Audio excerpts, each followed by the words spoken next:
తెలంగాణ రాష్ట్ర ముఖ్యమంత్రి శ్రీ యనుమల రేవంత్ రెడ్డి గారిని వారి నివాసంలో కలిశారు మెగాస్టార్ చిరంజీవి గారు. తెలంగాణ రాష్ట్ర ముఖ్యమంత్రిగా బాధ్యతలు తీసుకున్న తర్వాత మొదటిసారి కలిశారు మెగాస్టార్ చిరంజీవి గారు. తెలంగాణ రాష్ట్రాన్ని అభివృద్ధి పథంలో తీసుకువెళ్ళాలి, అలాగే చలనచిత్ర పరిశ్రమ యొక్క సమస్యలు కూడా పరిష్కరించాలి అంటూ శ్రీ యనుమల రేవంత్ రెడ్డి గారికి శుభాకాంక్షలు తెలియజేశారు మెగాస్టార్ చిరంజీవి గారు. దాదాపు కొన్ని సంవత్సరాల నుండి రేవంత్ రెడ్డి గారితో మెగాస్టార్ చిరంజీవి గారికి మంచి సంబంధాలు ఉన్నాయి. 2009లో ప్రజారాజ్యం పార్టీ స్థాపించినప్పుడు తిరుపతి నుండి ఎమ్మెల్యేగా గెలిచారు మెగాస్టార్ చిరంజీవి గారు. కొడంగల్ నుండి టీడీపీ తరపున ఎమ్మెల్యేగా గెలిచారు రేవంత్ రెడ్డి గారు. అసెంబ్లీలో రేవంత్ రెడ్డి దూకుడుగా మాట్లాడేవారు, దూకుడుగా వెళ్లేవారు.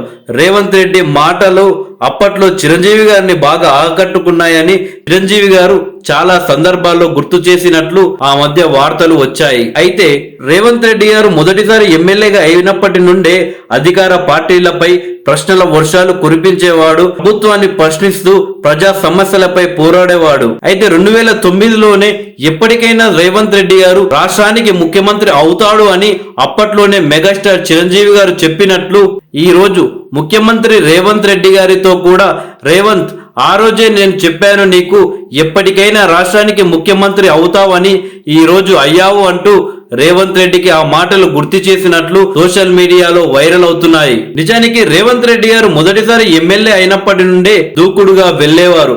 ప్రభుత్వంపై ప్రశ్నల వర్షాలు కురిపిస్తూ ప్రజల తరపున పోరాడేవాడు. బహుశా ఆ ప్రజా పోరాటలే ఈ రోజు రేవంత్ రెడ్డి గారిని తెలంగాణ రాష్ట్ర ముఖ్యమంత్రిగా చేసిందని చెప్పవచ్చు. కేవలం మెగాస్టార్ చిరంజీవి గారే కాదు, తెలంగాణ మరియు ఆంధ్రప్రదేశ్ రాష్ట్రాల్లో ఉన్న చాలా మంది సెలబ్రిటీలు, రాజకీయ విశ్లేషకులతో పాటు రాజకీయ నాయకులు కూడా ఎప్పటికైనా రేవంత్ రెడ్డి రాష్ట్రానికి ముఖ్యమంత్రి అవుతాడని భావించారు. ఇప్పుడు అదే నిజమైంది.